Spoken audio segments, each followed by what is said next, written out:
Okay my dear students, আজকে তোমাদের class হবে রিঅ্যারেঞ্জের উপর। তো তোমাদের দাবি ছিল স্যার রিঅ্যারেঞ্জের উপর আমাদের একটা ক্লাস দিবেন। এখন রিঅ্যারেঞ্জের উপর ক্লাস দিব ভাই, এইখানে তো আসলে তোমাকে অর্থ বুঝতে হবে, পড়তে হবে, করতে হবে, দ্যাটস অল। এইটা হচ্ছে রিঅ্যারেঞ্জ।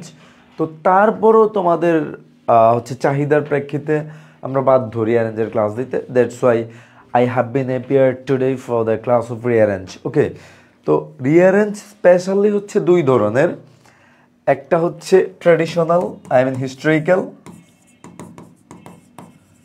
ট্র্যাডিশনাল আর হিস্ট্রিক্যাল। আরেকটা হচ্ছে abstract, abstract I mean non historical. এখন ট্র্যাডিশনাল বা হিস্ট্রিক্যাল রিঅ্যারেঞ্জগুলিতে যেটা হয়, একটা ঘটনা সিকোয়েন্সিয়ালি আসে বা কনসিকিউটিভ ওয়েতে আসে। যেমনটা হচ্ছে যে ধরো আমার জীবনী সম্পর্কে শুরু হইলে প্রথমে আমার একদম নাম দিয়ে শুরু হবে, যেমন টিপু, একদম আমার নাম দিয়ে শুরু হবে, যেমন Tipu is one of the greatest writers in the world. Then হচ্ছে আমার ঘটনাটা সিকোয়েন্সিয়ালি আসবে, জন্ম, তারপরে হচ্ছে আমার কাজ, আমার কর্ম, এরকম আস্তে আস্তে শেষ পর্যন্ত দেখা যাবে মৃত্যুতে এসে ঠেকবে। এখন এইটা হচ্ছে ট্র্যাডিশনাল বা হিস্ট্রিক্যাল রিঅ্যারেঞ্জ। আর একটা টাইপ আছে, সেটা হচ্ছে অ্যাবস্ট্রাক্ট বা নন হিস্ট্রিক্যাল। ওইটা কিছুটা র্যান্ডম হয়, ওগুলো থাকেও কম। এখন 4টা 5টা 6টা যাই থাকুক, দেখা গেল যে তোমার কাজের উপর বেস করে হুট করে তুমি একটা বেকার মানুষ, এইটার উপর বেস করে তোমার আসলো যে তুমি চলতে পারতেছো না, তোমার এখানে কোনো জন্ম মৃত্যু বা হিস্ট্রিক্যাল না। তো সেই ক্ষেত্রে তোমাকে হচ্ছে যে একটু শ্রম দেওয়া লাগবে, এটার জন্য মোটামুটি প্র্যাকটিস করতে হবে। বা সিকোয়েন্স, তাও সিকোয়েন্স থাকে অবশ্যই, সিকোয়েন্স ছাড়া হয় না। দেখা গেল যে ঘটনার শুরু এবং শেষগুলো বোঝা যায়। তো এই জন্য তোমাদেরকে অ্যাটলিস্ট প্র্যাকটিস করতে হবে অর্থ বুঝে। অর্থ না বুঝে যদি প্র্যাকটিস করো তাহলে এগুলো মনে থাকবে না। এটা এমন কোনো নিয়ম না বা কোনো রকেট সায়েন্স না যে এইভাবে করতে হবে ওভাবে করতে হবে। মোটামুটি প্র্যাকটিস করতে হবে, তাহলে মাথায় থাকবে। এই হচ্ছে রিঅ্যারেঞ্জের হিসেব। তো আমরা কথা একেবারে কম বলে আমরা সরাসরি ক্লাসে যাব। হ্যাঁ, ওকে, প্রথমে আমরা একটা রিঅ্যারেঞ্জ দেখছি। এই যে রিঅ্যারেঞ্জের টাইপটা কেমন হয়, এরকম তোমাদের হচ্ছে এই যে ধরো তোমাদের 10 নঙে থাকলো, যে এটা হচ্ছে তোমাদের 10 নাম্বারে থাকলো বা 11 নাম্বারে থাকলো, যেখানেই থাকুক না কেন। এখন তোমাদের যেটা করতে হবে পরীক্ষাতে, এই যে বক্সটা বানাইতে হবে। 1 2 3 4 5 6 7, 1 2 3 4 5 6 7 8। ওকে, 1 2 3 4 5 6 7 8। এই যে এইভাবে দিয়ে তারপর হচ্ছে তুমি এখান থেকে খুঁজে বের করবা কোনটা অ্যান্সার।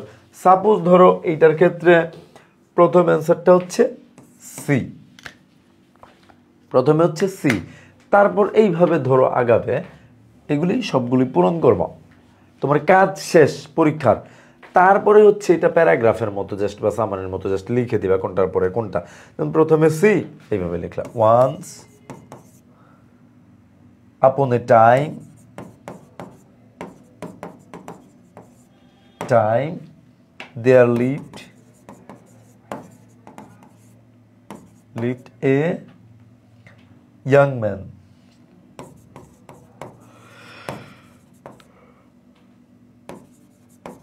named Androcles. ওকে, তারপর ধরো যে যেটা হবে সেটা দিবা। যেমন তারপর ধরো হতে পারে যে he was caught by a slave merchant। যাই হোক, এইভাবে প্যারাগ্রাফের মতো করে লিখে দিবা। কোনোভাবেই কিন্তু এবিসি দিয়ে বা এবিসিডি দিয়ে লিখবা না। প্রথমত হচ্ছে এই কাজটা করবা, যেমন 1-এর হচ্ছে সি, 2-এর হচ্ছে ই, তারপর এইভাবে সিকোয়েন্সিয়ালি তুমি যাবা। শেষ। তোমার এইখান থেকেই কিন্তু ঘুরে ফিরে তুমি অ্যান্সার লিখবা, এরকম না যে এইখানে দিবা একটা অ্যান্সার লিখবা আরেকটা, ব্যাপারটা এরকম না। এখন আমি যেটা করব আমার ক্লাসে আপাতত খালি, আরে প্রবলেম রে, কালারটা ভুল করলো। আচ্ছা কালারটা চেঞ্জ করি আমরা, কালার কোনটা দিলে সুবিধা হয়, এটা দিয়ে দেখি। ওকে 1 2 3 4 5 6 7 8। ওকে এখন আমি যেটা করব শুধুমাত্র বক্সটা তোমাদের পূরণ করে দিব গল্পটা বলে, আর কিছুই না এমন। কিন্তু পরীক্ষাতে যেটা করতে হবে এই বক্সটা করতে হবে, বক্সের কাজটা আই মিন এই কাজটা করতে হবে, দেন হচ্ছে সিকোয়েন্সিয়ালি প্যারাগ্রাফের মতো করে লিখতে হবে। এখন এইটার যেই ঘটনাটা সেইটা যদি আমি দেখি, জাস্ট আমি একবার গল্পটা বলে যাই। এটা মোটামুটি একটা হিস্ট্রিক্যাল ব্যাকগ্রাউন্ড আছে এটা। তো ব্যাপারটা হচ্ছে এরকম যে একদা এক অ্যান্ড্রোক্লিস নামে একটা ইয়াং ছেলে ছিল। তো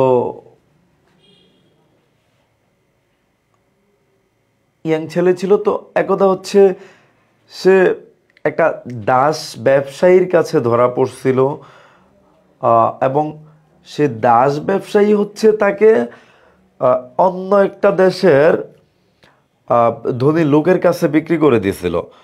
তো তাকে যেই বিক্রি করছে যেই ধনী লোকের কাছে, উনি হচ্ছে তার মাস্টার। তো তার মাস্টার হচ্ছে লোকটা খুবই খারাপ ছিল এবং তার উপর শুধু শুধু নিপীড়ন করতো, একেবারে হেভি টর্চার করতো। এই যে ইনফ্লিক্ট শব্দটার অর্থ হচ্ছে আরোপ করা, আরোপ করা। তো ব্যাপার হচ্ছে যে প্রত্যেক দিন এইভাবে তাকে টর্চার করতো। তো সে এটা সইতে না পেরে করছে কি, একদিন সে তার মাস্টারের বাড়ি থেকে পালাই গেছে এবং একটা হচ্ছে গুহায় আশ্রয় নেয়। যে কেভ মানে হচ্ছে গুহা, আর শেল্টার মানে হচ্ছে আশ্রয়। তো সিংহের গুহায় হচ্ছে আশ্রয় নেয়। তো অ্যাজ ইউজুয়াল সন্ধ্যাবেলা একটা সিংহ হচ্ছে সেই গুহায় প্রবেশ করছে। তো প্রথমে সে ভয় পেয়ে গেছিল সিংহটা দেখে, কিন্তু পরক্ষণেই বুঝতে পারছিল যে সিংহটা আসলে একেবারে ব্যথায় কাতরাচ্ছিল। সিংহটা একেবারে ব্যথায় কাতরাচ্ছিল। তো সেই সিংহটা অ্যান্ড্রোক্লিসের কাছে আসছে এবং সে তার হচ্ছে থাবাটা পেতে দিছে। তার পায়ের নিচে হচ্ছে একটা কাঁটা বেঁধেছিল। তো সেটা হচ্ছে খোলার জন্য তার কাছে এসে সে হচ্ছে থাবাটা পেতে দিছে। তো সে অ্যান্ড্রোক্লিস হচ্ছে তখন তার বয় কিছুটা কেটে গেছে। তো সে হচ্ছে তার থাবাটা নিল, পায়ের পাতাটা নিল এবং হচ্ছে তার ওখান থেকে একটা বড় একটা কাঁটা বের করছে তার পায়ের থাবা থেকে। এবং ওই সিংহটা হচ্ছে তার ব্যথা থেকে মুক্তি পাইছিল। তো এই যে রিলিফ হচ্ছে মুক্তি পাওয়া, গল্পটা হচ্ছে এরকম। তো আমরা যদি এইভাবে গল্প বুঝি, তা ব্যাপারটা কি তাহলে দাঁড়াইলো যে একদা অ্যান্ড্রোক্লিস নামে একটা যুবক ছেলে বাস করত। তো তাকে হচ্ছে একটা দাস বণিকের কাছে বিক্রি করা হয়েছিল। সে একবার ধরা পড়ছিল তার এক দাস বণিকের কাছে। তো বণিক বা ব্যবসায়ী, ওই ব্যবসায়ী হচ্ছে তাকে অন্য এক দেশে এক মাস্টারের কাছে বিক্রি করে দিয়েছিল, এক ধনী ব্যক্তির কাছে। তো যেহেতু যে ব্যক্তির কাছে বিক্রি করছে সে তার মাস্টার, তো তার মাস্টার হচ্ছে তাকে প্রত্যেক দিনে প্রচুর পরিমাণে নির্যাতন নিপীড়ন করত। তো সে হচ্ছে একদিন সইতে না পেরে ওই মাস্টারের বাড়ি ছেড়ে পালাইছে এবং পালায় হচ্ছে একটা গুহায় আশ্রয় নিছে। এখন ওই গুহাটা ছিল প্রকৃতপক্ষে হচ্ছে একটা সিংহের গুহা। তো সন্ধ্যাবেলা হচ্ছে ওই গুহাতে সিংহ প্রবেশ করছে। তো সে তো একেবারে অবাক, ভয় পেয়ে গেছে সিংহ দেখে, হায় হায় আজকে আমি শেষ। তো পরক্ষণেই সে বুঝতে পারছে যে সিংহটা একেবারে ব্যথায় কাতরাচ্ছে। সিংহটা ব্যথায় কাতরাচ্ছে, এই যে গ্রোনিং, কাতরানো।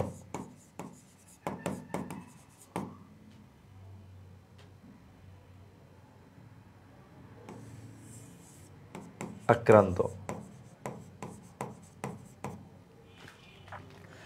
তো এই সিংহটা হচ্ছে এই যে গুহার ভিতরে ব্যথায় কাতরাচ্ছে, তারপর হচ্ছে সিংহটা ইসের কাছে আসলো, অ্যান্ড্রোক্লিসের কাছে আসলো এবং তার পায়ের থাবাটা একেবারে তার হাতের কাছে পেতে দিল।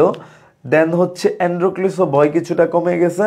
দেন হচ্ছে সে তার কাঁটাটা খুলে দিছে পায়ের থাবা থেকে এবং হচ্ছে সিংহটা তার ইয়া থেকে মুক্তি পাইছে। তাহলে সিকোয়েন্সটা কি কি আসে একটু আমরা যদি দেখে নিই। সি ই, তারপর জি, জিতে কি আছে? জি, very bad and inflicted heavy torture on him। তারপর হচ্ছে বি, ওয়ান ডে। তারপর হচ্ছে এ, একেবারে গল্প বুঝলেই ভাবে বোঝা যায়। তারপর এফ, তারপর হচ্ছে ডি, একেবারে লাস্টে হচ্ছে এইচ, শেষ।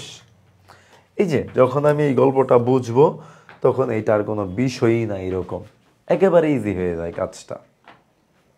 জাস্ট খালি গল্পটা, এই কনসেপ্টটা মাথায় ক্লিয়ার করতে হবে। আই থিঙ্ক বোঝা যায় এখন। তো এই ট্র্যাডিশনালের ক্ষেত্রে এই সুবিধাগুলি পাওয়া যায়।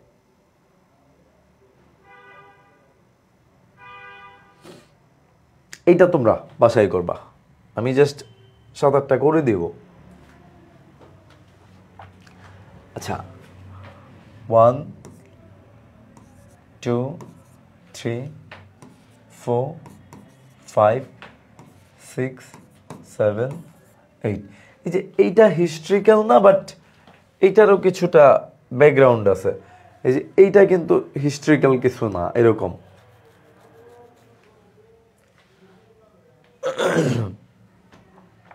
আচ্ছা, এইটার কাহিনীটা হচ্ছে যে একদা একটা কুকুর একটা গাছের নিচে বসে এক টুকরা মাংস খাচ্ছিল, সে যেখান থেকে হোক চুরি করে আনছিল। তো সেটা হচ্ছে একটা কাক দেখছে এবং কাকটা দেখে এটা খেতে ইচ্ছা করছে। ঘটনাটা আমি জাস্ট বলি, কাকটা দেখলো এবং সেটা খেতে ইচ্ছা করলো। তো সে করলো কি, তৎক্ষণাৎ সেখান থেকে চলে গিয়ে আরেকটা কাককে ডেকে নিয়ে আসছে। তো এখন যেটা হইছে,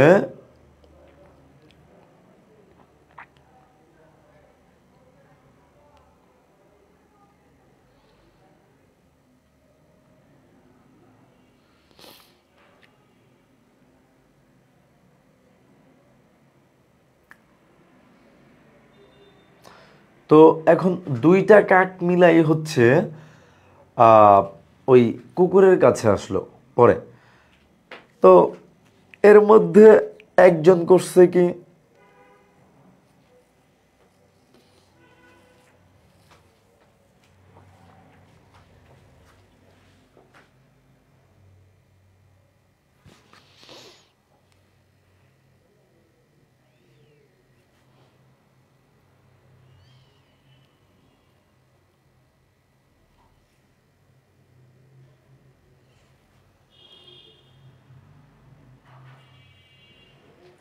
তো এর মধ্যে হচ্ছে যেটা, একজন হচ্ছে এর লেজে খোঁচাচ্ছে, একজন হচ্ছে যে দেখা যায় উপরে উঠা খোঁচাখুচি করছে।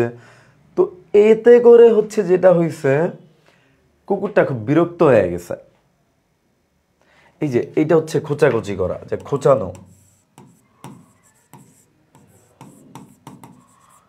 তো এতে এই অবস্থা দেখে একেবারে কুকুরটা খুবই বিরক্ত হয়ে গেছে। তো সে পরে যেটা করছে, বিরক্ত হয়ে তার যেই মাংসের হাড়টা ছিল তার মুখের মধ্যে সে হচ্ছে এটা রাখছে এবং গেউ গেউ করতে শুরু করলো কাকদের তাড়ানোর জন্য। তো এই যে এইটা হচ্ছে যে খোঁচাখুচি শুরু করছে, তারপরে হচ্ছে এটাতে খুবই সে বিরক্ত হয়ে গেছে। শুধুমাত্র বিরক্তই হয় না, যে ব্যাপারটা হচ্ছে দি dog not only felt disturb but also became angry. শুধুমাত্র বিরক্তই হয় না, একেবারে রাগান্বিতও হয়ে গেছিল। তো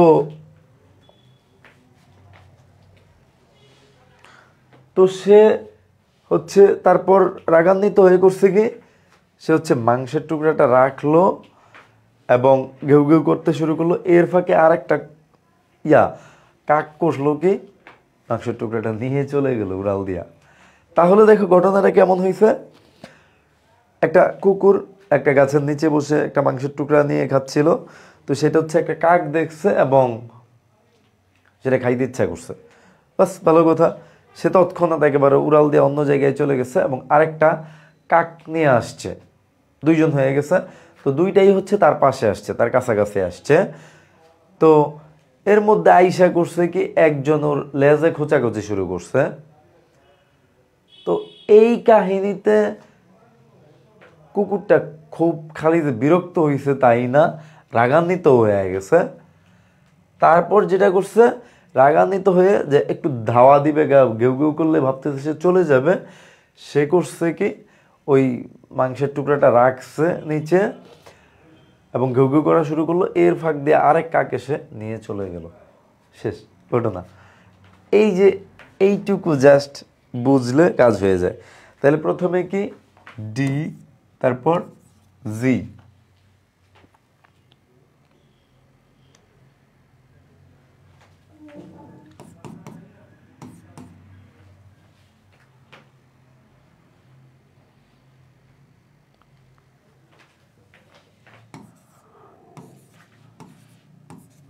এই হচ্ছে সিকোয়েন্স গল্পের সাথে সাথে একেবারে।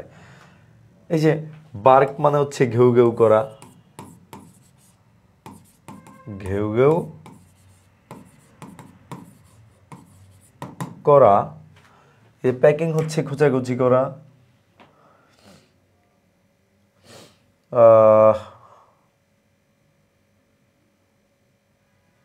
বনি পিস হচ্ছে হাড়ওয়ালা টুকরা। তাহলে বনি শব্দের হচ্ছে হাড়, হাড়যুক্ত টুকরা। না, দি dog not only felt disturb, শুধুমাত্র বিরক্তই হয় না, সে রাগান্বিত হয়েছিল। রিটার্ন হচ্ছে ফিরে আসা,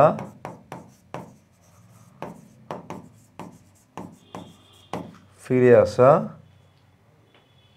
উইশ হচ্ছে ইচ্ছা পোষণ করা। In the main time, in the main time ইতিমধ্যে,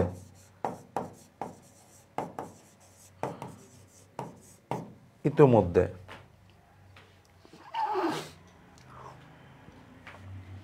আচ্ছা, আশা করি বোঝা যায়।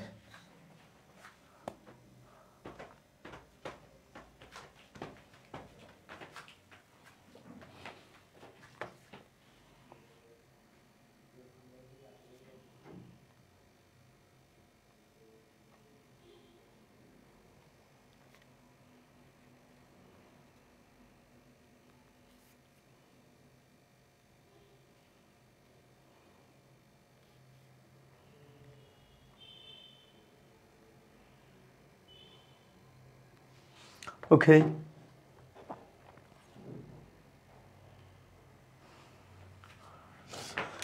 তো এটার ক্ষেত্রে হচ্ছে শামীম একজন আনএমপ্লয়েড ইউথ, একটা বেকার যুবক ছেলে, এবং সে হচ্ছে একটা অনুন্নত ফ্যামিলি থেকে উঠে আসছে। এই যে ইম্পোভারিস্ট, অনুন্নত, এবং আনএমপ্লয়েড মানে হচ্ছে বেকার। প্রত্যেকটা লাইন বাংলা বলতেছে। He got a lease of land in his village. সে একটা জমি লিজ নিছে তার গ্রামের।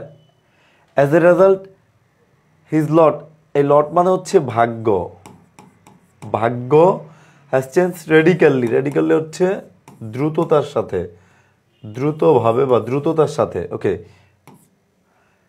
Poverty forced him to look for work, দারিদ্রতা তাকে একেবারে জোর করেছিল কাজ খোঁজার জন্য। লুক খোঁজা, লুক ফর খোঁজা, ফোর্স মানে জোর করা। He has been raising hybrid cows for milk and manure.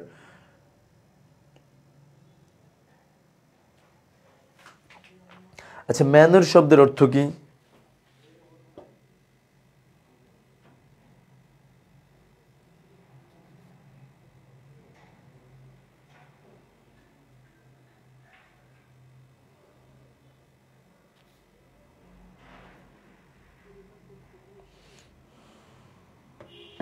ওকে, ম্যানুর শব্দের অর্থ হচ্ছে সার, জমিতে যে সার দেয় ওইটা।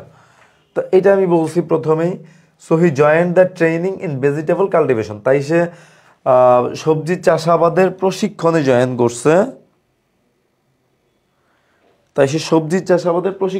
করছে। He is now very happy to be a self sufficient man. সে বর্তমানে খুবই সুখী একজন আত্মনির্ভরশীল মানুষ হয়ে।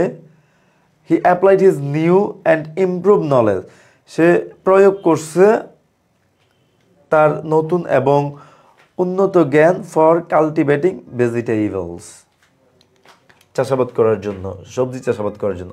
1 2 3 4 5 6 7 8।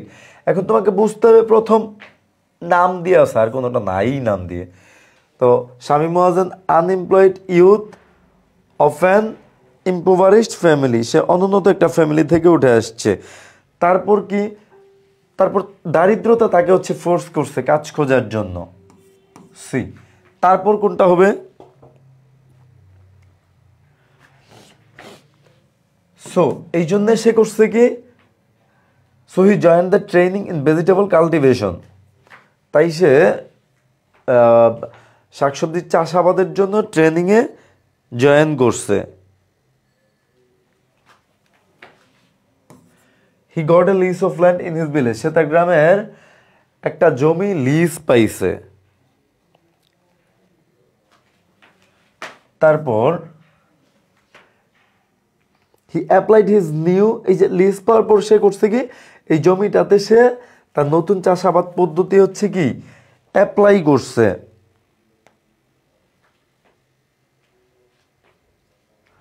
সে আরো কি করতেছিল? He has also been raising hybrid cows, সে এইটা তো করতেছিলই যে এই যে নতুন প্রযুক্তি বা নতুন পদ্ধতি তার শাকসবজির চাষাবাদে করতেছিল, অ্যাপ্লাই করতেছিল। এবং আর যেই কাজটা করছে, he is also been raising hybrid, সে হচ্ছে বাড়াচ্ছিল বা তৈরি করছিল হাইব্রিড কাউস ফর মিল্ক এবং ম্যানুর, সার এবং দুধের জন্য। তারপর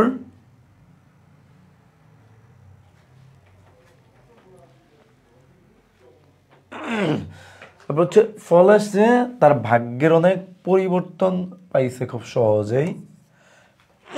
আর থাকেই একটা লাস্টে, he is now very happy to be a self sufficient man.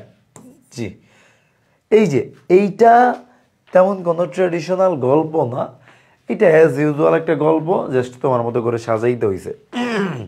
যে প্রথমে চিন্তা করতে হয়েছে যে সে একটা এরকম লোক, মিস্টার শামীম, এটা অনেকবার আসছে, অনেকবার আসছে।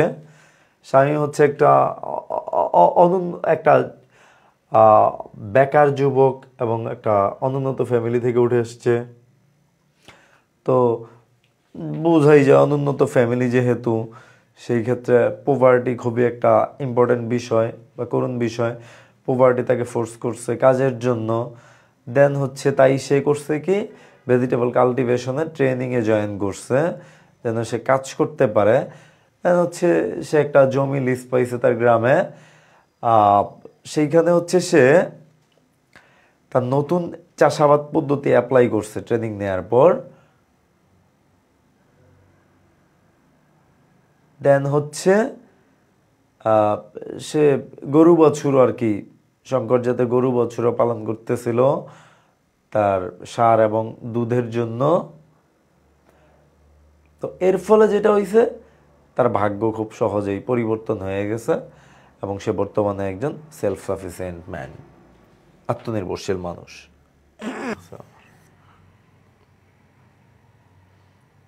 তো the great leader of our country whom we love and admire is Sher-e-Bangla K Fazlul হক।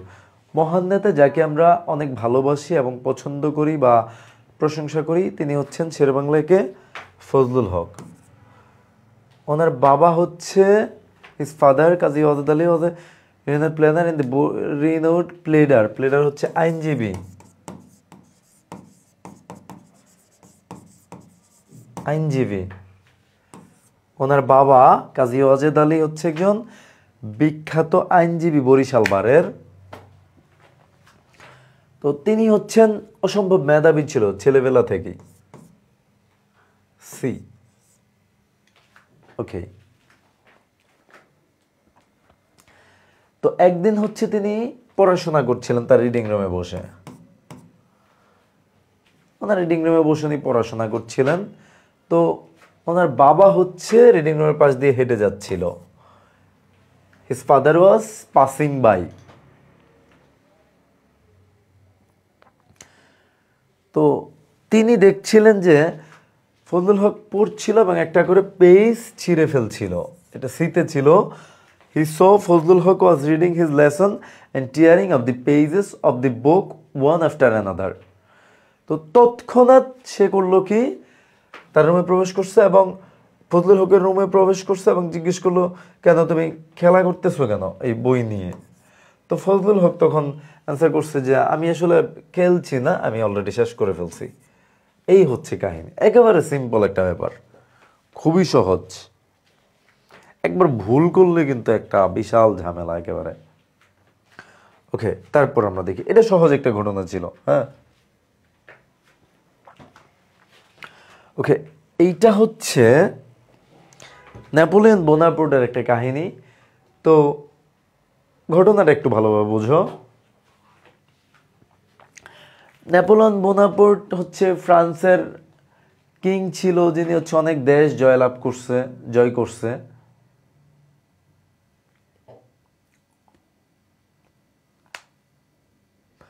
তো সে নেপোলিয়ন বোনাপার্ট হচ্ছে একদিন তো নদীর ধারে হাঁটছিল আর কি, সমুদ্রের ধার দিয়ে হাঁটছিল।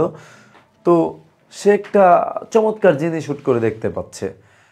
সে দেখলো যে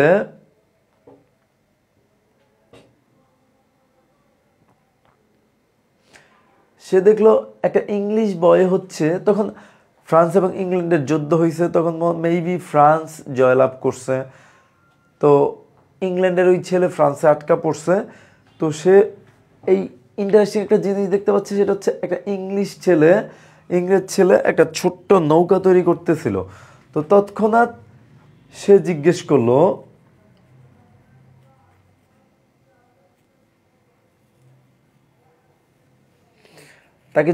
কেন সে এরকম একটা ছোট নৌকা তৈরি করছে। তো ছেলেটা উত্তর দিচ্ছে যে I shall cross the sea and go my home. আমি সমুদ্র অতিক্রম করব এবং আমি আমার বাড়ি যাব।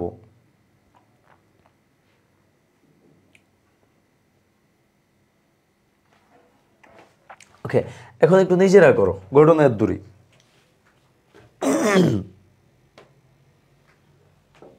তাহলে প্রথমে 1 2 3 4 5 6 7 8 ফাইন। প্রথম হচ্ছে Napoleon the king of France was a great hero. B,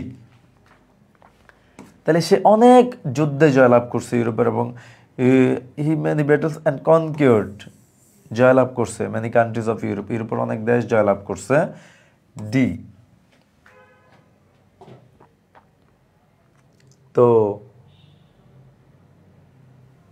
one day he was walking along the seashore, সে সমুদ্রের ধার দিয়ে হাঁটছিল। তো সাডেনলি হট করে একটা চমৎকার একটা জিনিস দেখতে পাইছে।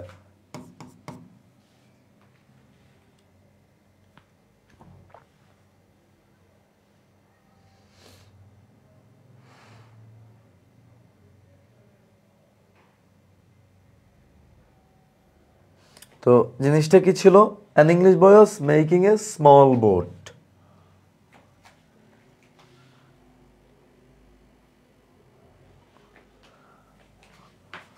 Okay.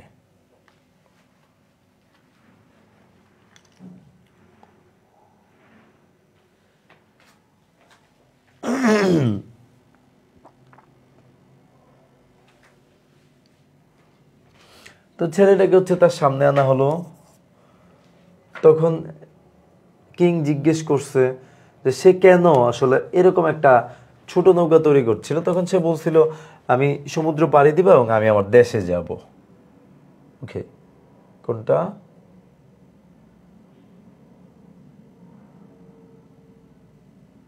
ফাইন। তাহলে প্রথমে ঘটনাটা কিরকম দেখো। নেপোলিয়ন, যিনি হচ্ছেন ফ্রান্সের রাজা, ছিল একজন বিখ্যাত নায়ক ছিল বলা চলে। তিনি অনেক দেশ জয়লাভ করছে। কনকিওর হচ্ছে জয়লাভ করা, জয় করা। অনেক দেশ জয় করছে এবং অনেক যুদ্ধে জয়লাভ করছে এবং ইউরোপের অনেক দেশ জয়লাভ করছে। ওকে, তারপরে হচ্ছে একদিন তিনি সমুদ্রের ধার দিয়ে হাঁটছিলেন। তো হুট করে তিনি একটি চমৎকার জিনিস দেখতে পেলেন। দেখলো যে একটা ইংলিশ বয় একটা ছোট নৌকা তৈরি করছে।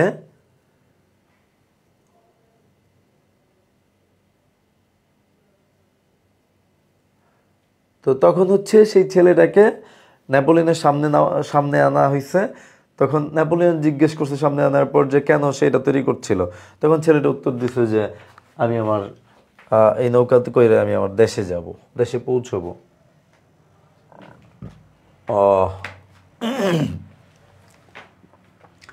ওকে, শেখ সাদির ঘটনা।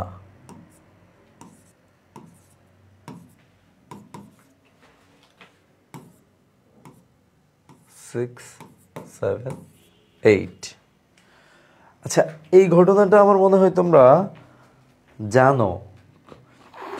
ওই যে একবার হচ্ছে সে কোথাও একটা ধর্ম প্রচারের জন্য না কোথায় যেন যাবে, ঠিক পুরোপুরি মনে পড়ছে না। তো এক ব্যবসায়ী দলের সাথে সে যাচ্ছে, নাকি মক্কাই যাবে আমার মনে পড়ছে না ঠিকঠাক মতো। তো তাকে হচ্ছে কিছু টাকা পয়সা দিছে এবং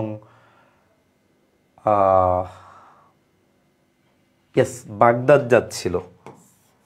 বাগদাদ কিছু বই দিছে।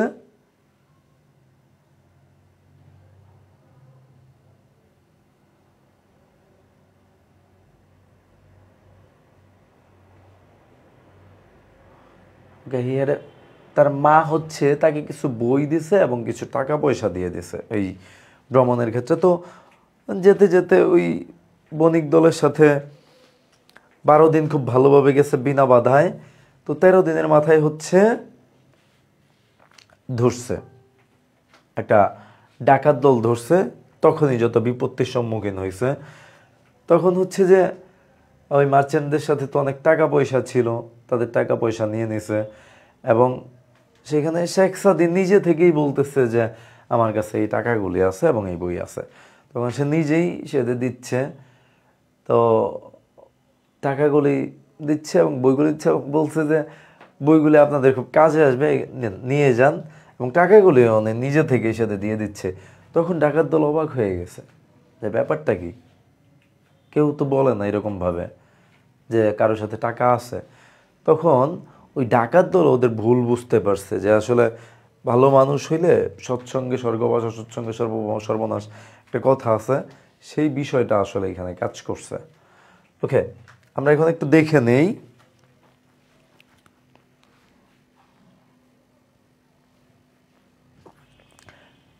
জি কি আছে? One Sheikh Saadi was going to Baghdad with a group of rich merchant. Merchant মানে ব্যবসায়ী। গোয়িং টু বাগদাদ, বাগদাদ যাচ্ছিল একদল বণিকের সাথে। তারপর হচ্ছে he had a bundle of books, তার কাছে কিছু বই ছিল এবং কিছু টাকা ছিল তার সাথে, যেটা তার মা দিয়ে দিয়েছিল সাথে। তারপর হচ্ছে ওই বণিকদের অনেক মালামাল ছিল এবং অনেক টাকা পয়সাও সাথে ছিল। তারা হচ্ছে 12 দিন বিনা বাধায় হচ্ছে ইয়া করছিল, কি ভ্রমণ করে ফেলছিল। বাট 13তম দিন তাদেরকে অ্যাটাক করছে এবং তাদের কাছ থেকে যা টাকা পয়সা ছিল সব নিয়ে গেছে।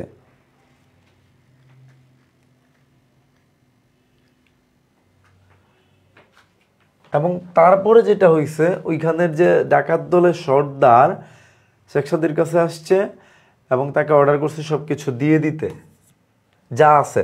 ব্যাপার হয় না যে যা আছে সব দাও।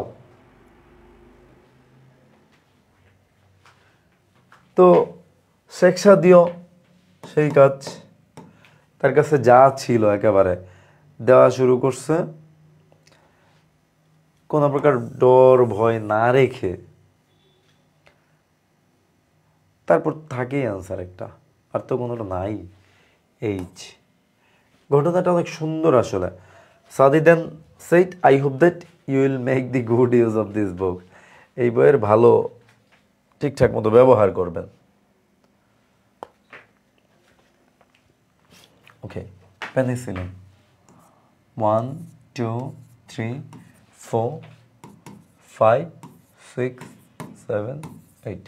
আচ্ছা, এটা গল্পটা একটু দেখি আমরা তাহলে। জিতে আছে প্রথমে, Once Sheikh Shadi was going to Baghdad with a group of rich merchants.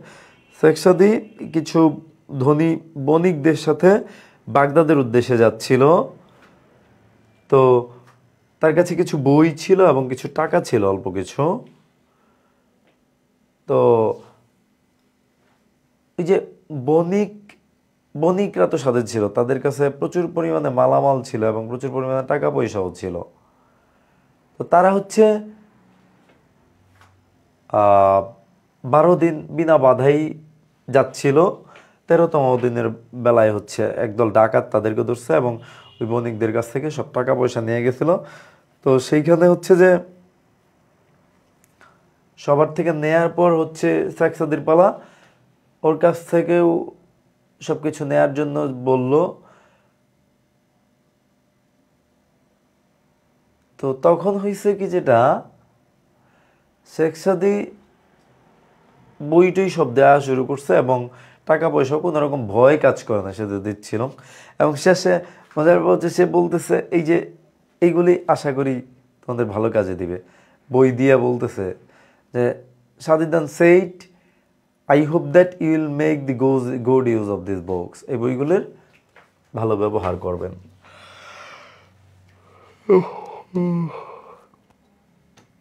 আচ্ছা,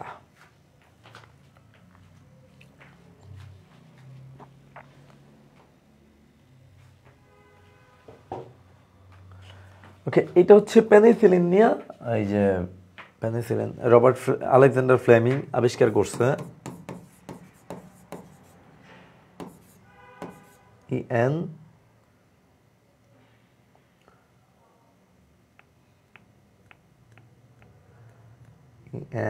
আলেকজান্ডার বানানো তো ভুলে গেছি নাকি।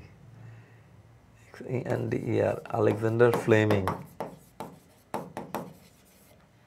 ফ্লেমিং পেনিসিলিন আবিষ্কার করছে। ওকে, এটা মোটামুটি ওনার জীবনী নিয়ে, যে penicillin is a life saving medicine.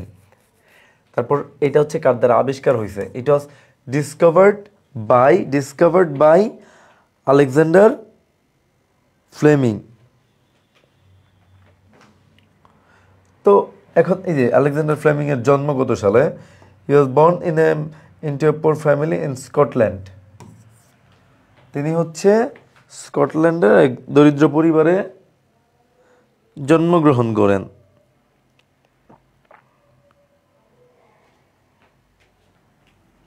তো সে হচ্ছে 7 নাম্বার তার 8 ভাই বোনের মধ্যে। এইটা একেবারে গতানুগতিক একটা গল্পই বোঝা যাচ্ছে। তো সে তার শৈশব পাস করে তার বাবা মায়ের সাথে। সে তার শৈশব পাস করে তার বাবা মায়ের সাথে। ফ্লেমিঙ্গোজে ছোটবেলা থেকে সে খুব রেগুলার এবং মনোযোগী ছাত্র ছিল।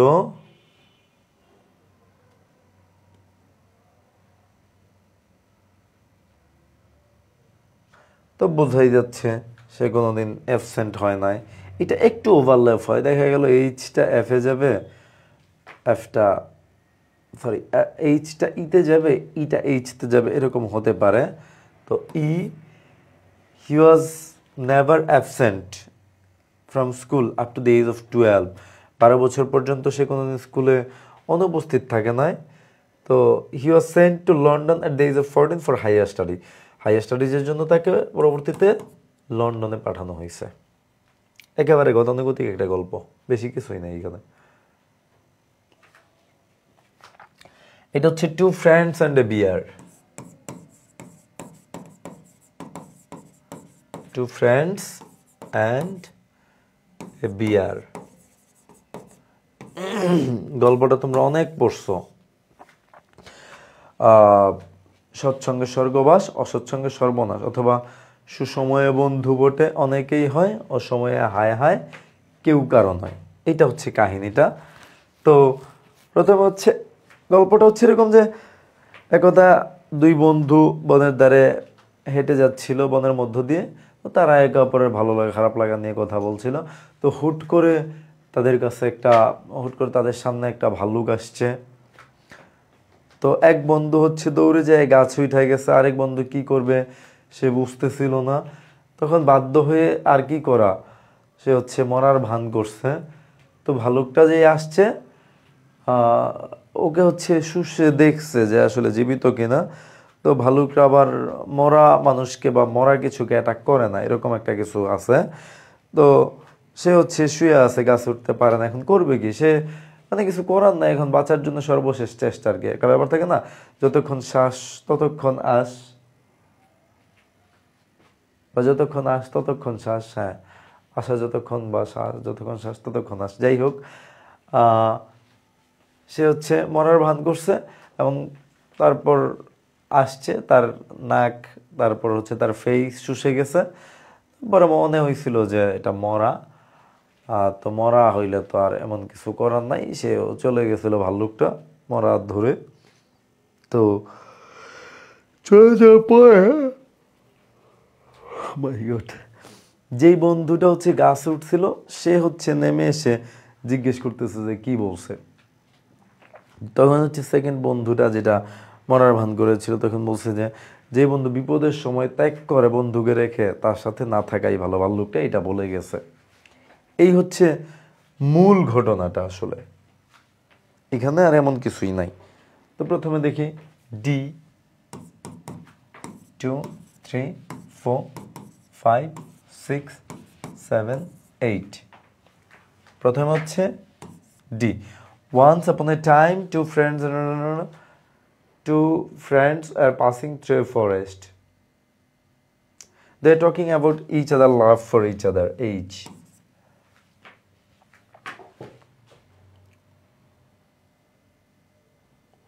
Suddenly, they came across a bear.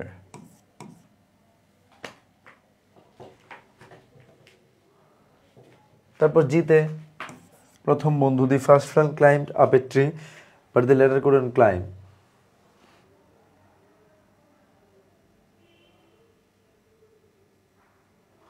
F কোনো পন্থা না পেয়ে সে করছে কি, তার মাটিতে শুয়ে পড়ছে এবং মরার ভান করছে।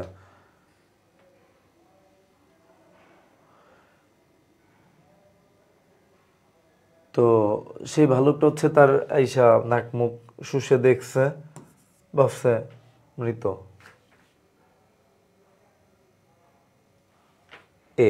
সে ভাবছে এটা মৃতদেহ আর কি।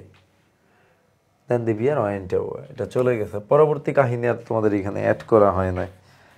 পরে সেই প্রথম বন্ধুর চলে যাওয়ার পরে প্রথম বন্ধুটা হচ্ছে কাছ থেকে যে নেমে আসছে, নেমে এসে কি জিজ্ঞেস করছে, এই বিষয়গুলো এখানে তোমাদের তুলে ধরে নেয়।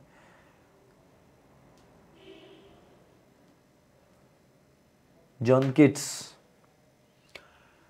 বাসায় করবা। মোটামুটি একটা ট্র্যাডিশনাল স্টোরি, বাট ইম্পর্ট্যান্ট। ঘটনা ভাই ঘটনা আসবে, এখানে এমন কিছুই না।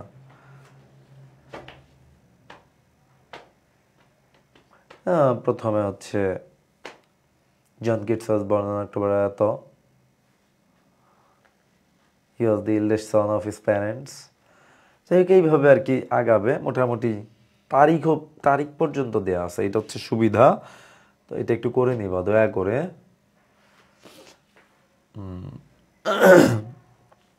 14, 15, 16, ফাইন, ওকে।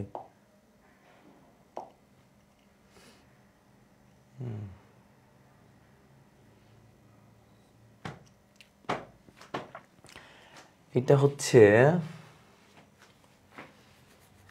ওই যে একটা ধনী ব্যক্তি, এটা হচ্ছে money can not by happiness or a happy কবলার।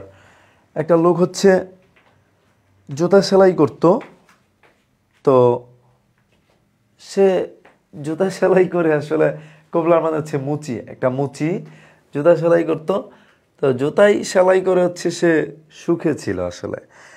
মনের আনন্দে গান করতে, জুতা সেলাই করতো, দিন যেত, খাওয়া দাওয়া করতো, ঘুমাইতো, মানে সুন্দরভাবে দিন কাটাইতো এক কথা বলতে গেলে। কিন্তু এই বিষয়টা হচ্ছে এক রিচ ব্যাংকার ছিল, যার হচ্ছে সহ্য হচ্ছিল না। তো যখন সে সহ্য হচ্ছিল না, সে চিন্তা করছিল যে কিভাবে সে এত সুখে থাকে। সে খুব হিংসা অনুভব করছে বা ঈর্ষান্বিত হয়ে গেছে। তো একদিন করছে কি, সে এসে সরাসরি জিজ্ঞেস করতেছে, এই যে আপনি মনের সুখে গান মনের সুখে করছেন, কাজ করছেন, আপনি দিনে কয় টাকা কামান?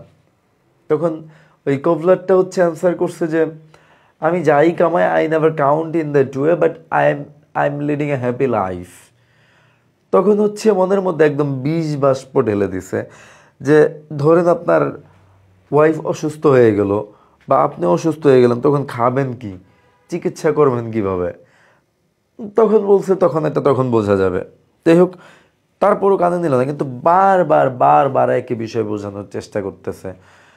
তখন তো আসলে মনে একটা বাড়ি দেয়, যত যাই হোক না কেন, যত মানুষই বুঝুক, টাকা পয়সার ব্যাপার, আসলে এই টাকাটা রাখেন। তখন অনেক টাকা, 2000 রুপিস না কত যেন ছিল, হিউজ একটা অ্যামাউন্ট। তো এই টাকাটা রাখেন এবং হচ্ছে আপনি এই টাকাটা খরচ করবেন নিজের জন্য, এবং অসুস্থ হয়ে গেলে এই টাকাটা কাজে লাগাবেন। তো যাই হোক, সে নিছে টাকাটা, নিয়ে সে বাড়ি চলে গেছে। সে বুঝতে পারতেছে না এখন কি করবে এই টাকাটা দিয়ে। এখন সে এই টাকাটা রাখার জন্য তার যে রান্নাঘর ছিল, রান্নাঘরে হচ্ছে গর্ত করে টাকাটা রাখছে। সে এত টাকা কখন জীবন দেখেই নেই, তার কাছে অনেক টাকা না, তো রান্নাঘরের গর্তে রাখছে। এখন সমস্যা হচ্ছে, রাখছে তাতে কি সে সেফ? না। সে করছে কি, তার রাতের ঘুম চলে গেছে, একেবারে ঘুম শেষ, সে আর ঘুমাতে পারে না। এখন রাত জেগে সে টাকা পাহারা দেয় তার কুড়ে ঘরের পাশে। এখন তার সুখ চলে গেছে, কিন্তু টাকা আছে। তো কিছুদিন এইভাবে যাওয়ার পর দেখলো সে আর সুখে নাই। তখন সে করলো কি, পুনরায় সে ডিসিশন নিতে বাধ্য হয়েছে, কঠোর এক ডিসিশন নিয়েছে, সে টাকা ফেরত দিয়ে দেবে, এবং যেই কথা সেই কাজ, টাকা ফেরত দিয়ে দিচ্ছে, এবং আবার সে আগের মতো দিনে কাজ করে, ভাত খায়, দিন শেষে মনের আনন্দে গান করে, আলটিমেটলি আবার সুখে আছে। তো মোরাল অফ দ্য স্টোরি হচ্ছে যে money can not bring actual happiness. প্রকৃত সুখ কখনোই টাকা দিতে পারে না বা আনতে পারে না।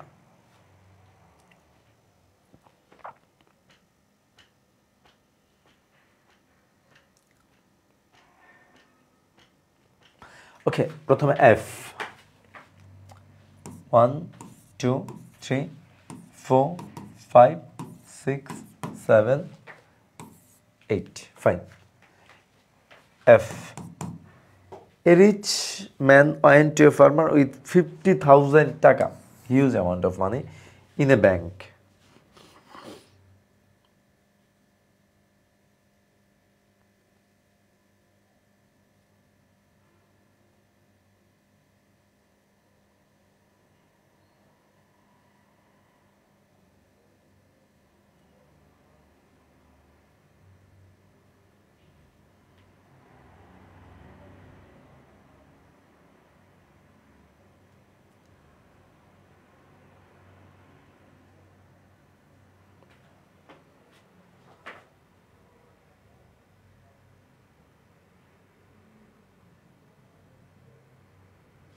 ওকে, তারপর এ বলছে যে he said to him, look my friend, keep the money and remove your distress.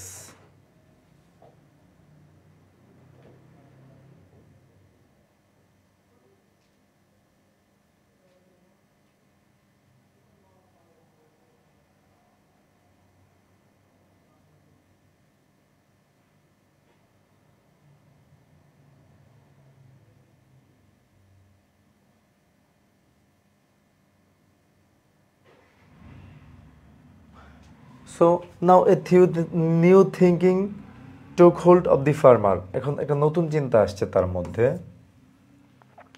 তাই সে কাজে মনোনিবেশ করতে পারে নাই।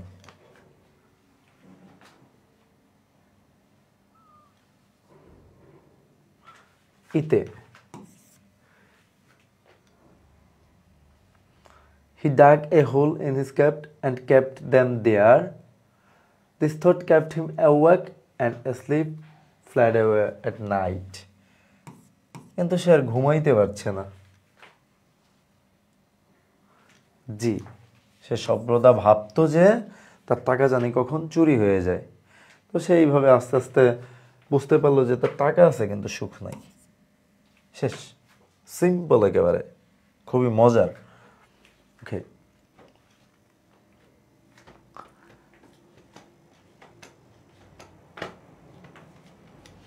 আচ্ছা, এইটা হচ্ছে তৈমুর লংয়ের একটা কাহিনী। আচ্ছা, 1 2 3 4 5 6 7 8। প্রথমে হচ্ছে ই। Once young Timur attacked a province but unfortunately his soldiers are defeated. মানে একথা তৈমুর নামে একজন ডাকাত বলো আর রাজা বলো, সে একটা খুব শক্তিশালী প্রদেশে আক্রমণ করছে এবং অসৌভাগ্যক্রমে বা দুর্ভাগ্যক্রমে তার সৈন্যরা নিহত হয়েছিল। তখন সে নিজেকে একটা পোর্ট ট্রাভেলার ছদ্মবেশ হিসেবে ধারণ করছে এবং সে জীবন বাঁচানোর জন্য এই পথ অবলম্বন করছে। তা একদিন সে খুব ক্ষুধার্ত হয়ে গেছিল।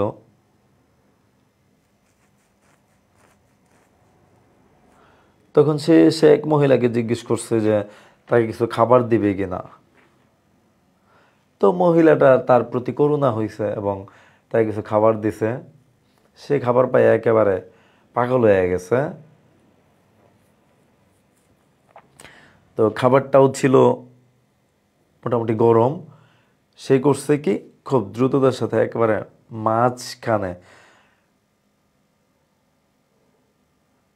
খাবারের মাঝখানে হচ্ছে আঙ্গুল ঢুকিয়ে দিছে।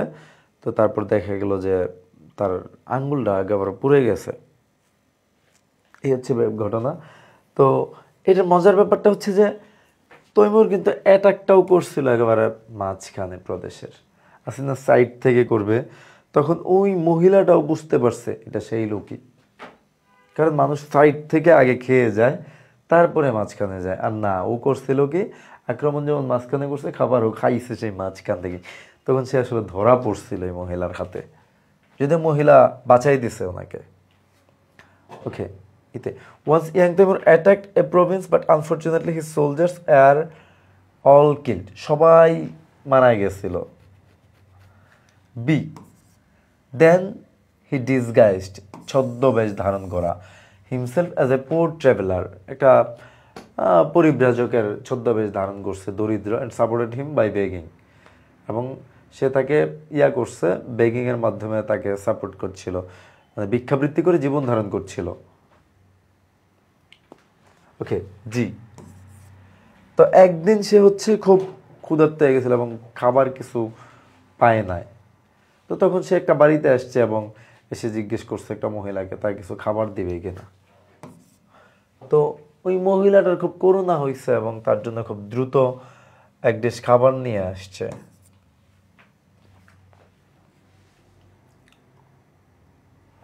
খাবারটা খুব গরম ছিল। এফ, খাবারটা খুব গরম ছিল। খাবার নিয়ে আসার পরে তো খাবারের ঘটনা, তাই না? নাকি খাবারটা আগে গরম ছিল পরে খাবার নিয়ে আসছে, এমন না বিষয়টা। তো তারপর হচ্ছে এই সে দ্রুততার সাথে হাড়ি থেকে আসছে হারিডলি, সে দ্রুততার সাথে ডাক প্রেরণ করছে, his fingers right at the middle of dish, একেবারে খাবারের মাঝখানে হাত ঢুকাই দিছে। ওকে, তার ফলে যেটা হয়েছে তার আঙ্গুল পুড়ে গেছিল। এই হচ্ছে ঘটনা।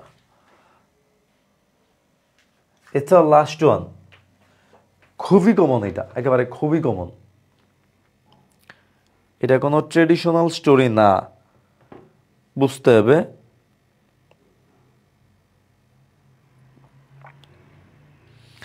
এটা বিশাল এক কাহিনী। The rime of the ancient mariner, the rime of the ancient mariner. এটা লিখছে হচ্ছে এস.টি. কলরিজ। মোটামুটি 600 লাইনের একটা কবিতা, বিখ্যাত কবিতা রোমান্টিক পিরিয়ডের।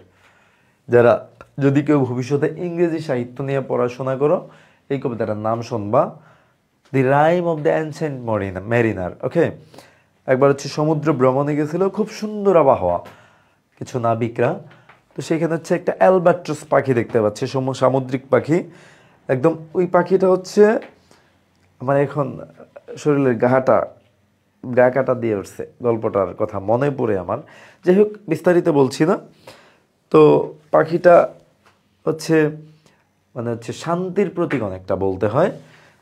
তো কিছু নাবিক করছে কি, খেলার ছেলেদের এটা তো মানে হচ্ছে ঝামেলা খুব করতেছে, মানে জাহাজের আশেপাশে ঘোরাফেরা করতেছে। তো এই কথা শুনে নাবিকদের ওই প্রধান নাবিক করছে কি, ওই পাখিটাকে মেরে ফেলছে। এরপরই শুরু হয়েছে যত প্রকারের বিভীষিকাময় কাহিনী এই কবিতার। দেখা গেল যে এই প্রধান নাবিকের সামনে আসলেই একেবারে শরীর কাটা দিয়ে উঠছে, সব মরে গেছে, এবং মরছে যে সেকেন্ডের মধ্যে মরে গেছে, কেউ কিছু বুঝতেই পারেনি। ব্যাপারটা হচ্ছে এরকম যে একেবারে সত্যিই কাটা দিয়ে ফেলছে। ব্যাপারটা এমন যে কেউ এই প্রধান যে নাবিকটা, সে জীবিত থেকেও মৃত, আর বাকিরা হচ্ছে মৃত, এবং সে নিজের শরীরের রক্ত নিজে খাচ্ছে। যাই হোক, এবং একটা পর্যায়ে দেখলো যে আবার সব বেঁচে উঠছে। অ্যাট দ্য এন্ড, শেষের দিকে যে সবাই আবার বেঁচে উঠছে, তারা হচ্ছে আবার ঈশ্বরের কাছে প্রার্থনা করতে পারছে, তাদের পাপ বুঝতে পারছে, তাদের ভুলটা বুঝতে পারছে। তো তার জন্য তারা ক্ষমাও পাইছে। যদি কারো সেরকম সুযোগ হয় বা সম্ভব হয়, কবিতাটা পড়বা, অন্তত কবিতাটা না পড়ো, এর ঘটনাটা জানবা কি হয়েছে। The rime of the ancient mariner, বিখ্যাত কবিতা, স্যামুয়েল টেইলর কলারিজ। উনি হচ্ছে রোমান্টিক পোয়েট্রি বা রোমান্টিক পিরিয়ড বা রোমান্টিক এইজের একজন বিখ্যাত কবি, বিখ্যাত একটা কবি, একজন কবি। তো ওনার এই সবচেয়ে বিখ্যাত কবিতাই হচ্ছে এটা, মানে মহাকাব্যের মতো অনেকটা। মহাকাব্য তো হিউজ সাইজের হয়, এটাও হিউজ সাইজের, কিন্তু কবিতা বিশাল এক ঘটনা। এটা তোমরা না পড়লে বুঝবা না। আমি অনেক কিছুই ভুলে গেছি। ওকে, তো সেইখান থেকে আসার পর উনি একটা বিবাহের মধ্যে গেছে। বিবাহের মধ্যে যায় যখন বিবাহ শেষ, ওকে, বিয়ে শেষ হয়ে গেছে, তখন সবাই খাইতে যাবে। তো উনি হচ্ছে একটা পাথরের উপর বসছে, এবং ওনাকে অতিক্রম করে সব মানুষ যাচ্ছে, চলে যাচ্ছে, ওনাকে অতিক্রম করে সব মানুষ চলে যাচ্ছে।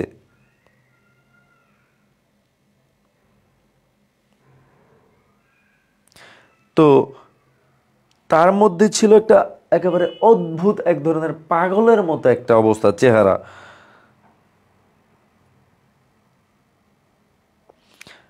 তো উনি হচ্ছে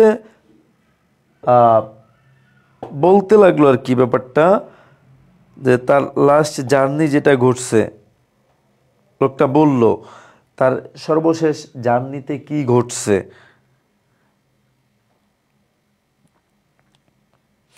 সে এমনই অদ্ভুতভাবে বলছিল যে একেবারে এই যে যাচ্ছিল যে অতিথিগুলা খাইতে যে যাচ্ছিল, তারা একেবারে থেমে গেছে। এতটা পাগলের মতো অবস্থা ছিল তার চোখে মুখে অবস্থাটা।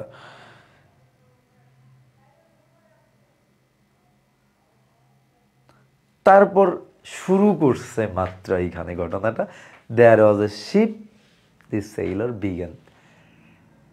এইখান থেকে ঘটনা শুরু হবে, কি কি বলবে ঘটনাটা, কিন্তু তোমাদের এইখানে শেষ করছে। এই যে এইটা হচ্ছে অ্যাবস্ট্রাক্ট স্টোরি, এটা কোনো প্রকার ট্র্যাডিশনাল স্টোরি না।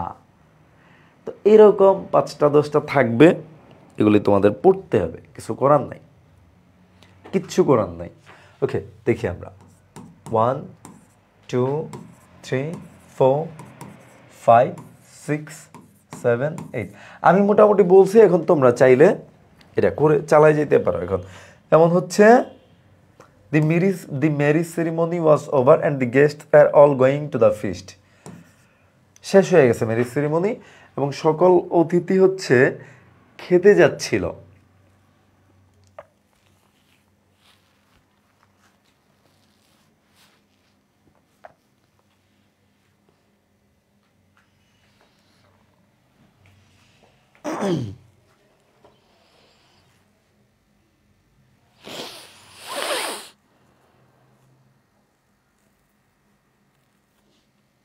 তো একটা বৃদ্ধ লোক হচ্ছে the old sailor set on a stone, একটা পাথরের উপর বসছে চার্চের বাইরে।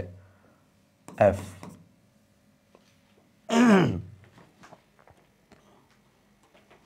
তো সে দেখলো যে তাকে অতিক্রম করে লোকজন চলে যাচ্ছে।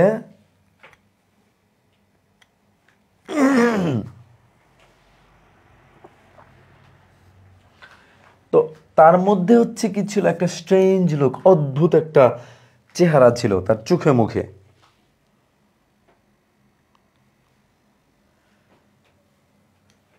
তো হঠাৎ করে সে একজন অতিথিকে থামাই দিছে।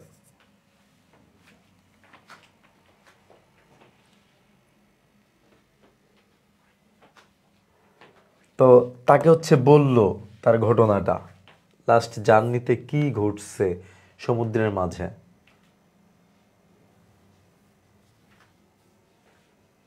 তো সে এতটা স্ট্রেঞ্জলি বলল যে ওই বাকি গেস্টরা একেবারে সেইখানেই দাঁড়ায় গেছে শোনার জন্য স্টোরিটা।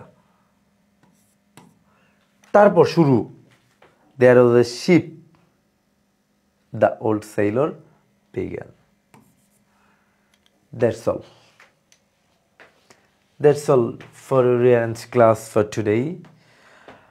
I think ব্যাপারগুলি বুঝতে পারছি। এরকম ঘটনা সাজিয়ে সাজিয়ে পড়লে না পারার মতো কিছু নাই, বিষয়টা অত কঠিন না, কিন্তু কথা হচ্ছে প্র্যাকটিসটা করতে হবে। It's important for all of you. So till that, best of luck for all of you. Thank you.